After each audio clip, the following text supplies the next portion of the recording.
কেন্দ্রীয় স্বরাষ্ট্রমন্ত্রী অমিত শাহ তিনি 3 দিনের সফরে রাজ্যে এসেছেন এবং আজই তার সফরের শেষ দিন। আজ তার একাধিক কর্মসূচি রয়েছে। গতকালও আমরা দেখেছিলাম যে একাধিক বৈঠক করেছেন কেন্দ্রীয় স্বরাষ্ট্রমন্ত্রী অমিত শাহ। আজও তার একাধিক কর্মসূচি রয়েছে এবং বিজেপি সূত্রে যে খবর, দলীয় সাংসদ ও বিধায়কদের সঙ্গে তিনি যে হোটেলে রয়েছেন সেখানে একটি বৈঠক করবেন। এর পাশাপাশি দুপুর 1:45 সায়েন্স সিটিতেও একটি বৈঠক রয়েছে কেন্দ্রীয় স্বরাষ্ট্রমন্ত্রী অমিত শাহের। কলকাতার সমস্ত বুথ কর্মীদের নিয়ে বৈঠক করবেন তিনি। বিকেল 3:30 নাগাদ ঠনঠনিয়া কালীবাড়িতে পুজো দিতে যাবেন অমিত শাহ।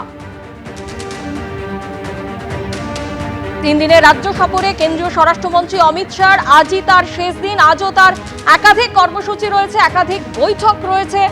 আমাদের প্রতিনিধি সরাসরি আমাদের সঙ্গে রয়েছেন শিবাশিস মৌলিক। শিবাশিস, আজ সকালে তার একটি বৈঠক হবার কথা রয়েছে, এখন তিনি কোথায় রয়েছেন?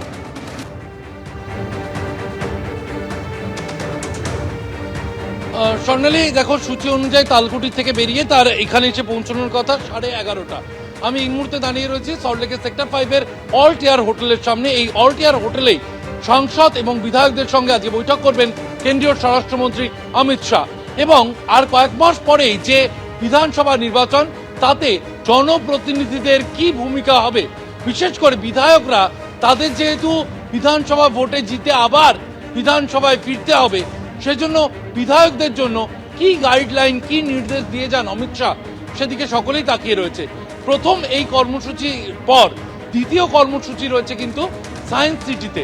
সায়েন্স সিটি অডিটোরিয়ামে কলকাতা সংলগ্ন যে 4টি সাংগঠনিক জেলা রয়েছে, উত্তর কলকাতা, দক্ষিণ কলকাতা, উত্তর কলকাতা শহরতলি এবং যাদবপুর, এই 4 সাংগঠনিক জেলার মণ্ডল স্তরের কার্যকর্তাদের সাথে বৈঠক করবেন অমিত শাহ। এরপর তিনি 3:30 নাগাদ চলে যাবেন ঠনঠনিয়া কালীবাড়িতে। ঠনঠনিয়া কালীবাড়িতে পুজো দিয়ে কলকাতা বিমানবন্দর থেকে তিনি দিল্লি রওনা দেবেন। স্বর্ণালী, ধন্যবাদ শিবাশিস।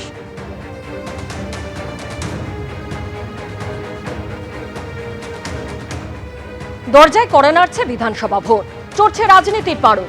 আর নতুন বছর শুরুর আগেই আক্রমণ প্রতি আক্রমণ ঘিরে অমিত শাহ ও মমতা বন্দ্যোপাধ্যায়ের বাকযুদ্ধ চরমে। গতকাল সাংবাদিক বৈঠকে 2/3 আসনে জিতে সরকার গড়ার হুঙ্কার দিয়েছেন অমিত শাহ। बंगाल की जनता को मैं विनती करता हूं कि मोदी जी के नेतृत्व में पूर्ण बहुमत की, प्रचंड बहुमत की एक भारतीय जनता पार्टी की सरकार बनाइए। हम कवि गुरु की कल्पना का, विवेकानंद की कल्पना का, बंकिम बाबू की कल्पना का बंगाल बनाएंगे, सोनार बांग्ला बनाएंगे। मुझे पूरा भरोसा है कि 2026 में बंगाल में 2/3 बहुमत के साथ भारतीय जनता पार्टी की सरकार बनेगी। অমিত শাহ আক্রমণ শানিয়েছেন কলকাতা থেকে, আর মমতা বন্দ্যোপাধ্যায় উত্তর দিয়েছেন প্রায় 180 কিলোমিটার দূরে বাঁকুড়ার বড়জোড়া থেকে। বলেছেন 2/3 পাবো। এখন আর বলতে পারছে না ইসবার 200 পার। এবার বলতে হবে এবার তুমি দেশ থেকে বার।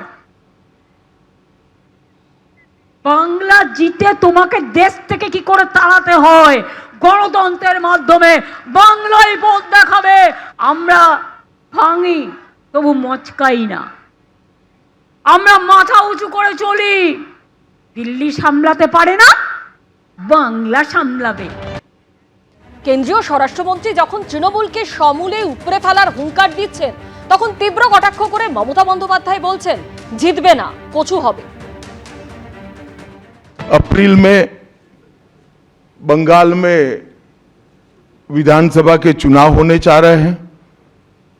भय, भ्रष्टाचार, कुशासन और घुसपैठ की जगह विरासत, विकास और गरीब कल्याण की एक मजबूत सरकार बनाने का बंगाल की जनता का संकल्प बंगाल में जहां पर भी जाते हैं वहां दिखाई पड़ता है।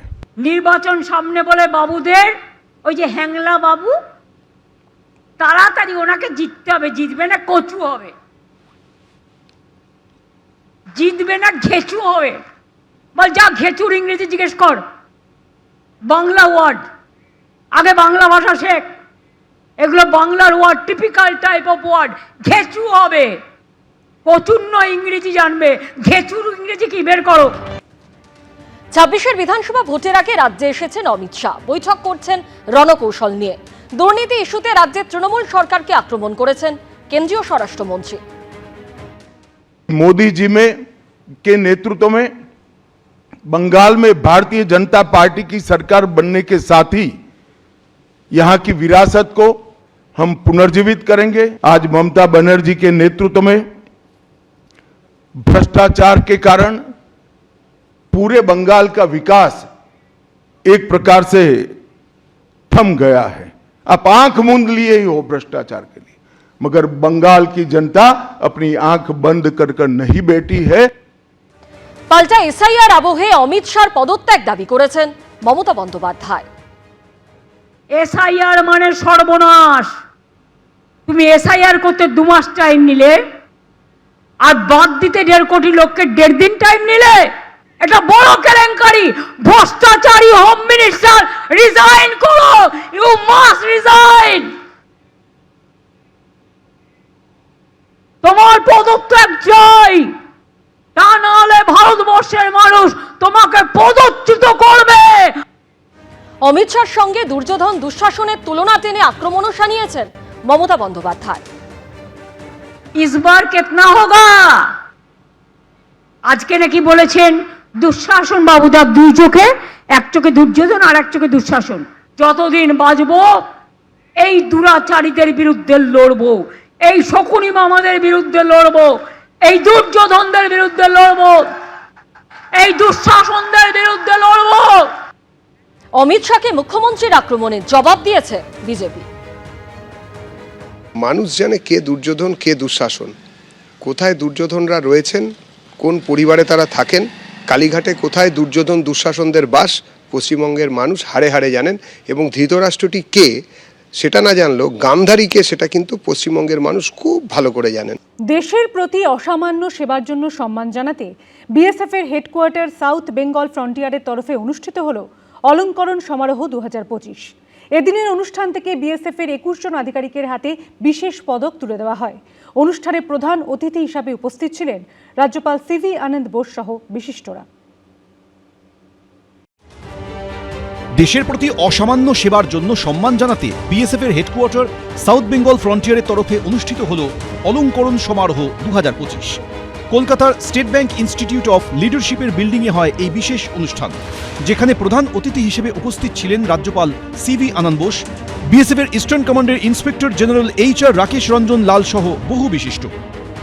The nation is proud of the brave hearts of the BSF, who with meticulous care has guarded our borders. They are doing an excellent job. The entire nation is thankful to them for the bravery, the valor, and the timeliness of their action. We are proud of them. We should certainly encourage them to the hilt.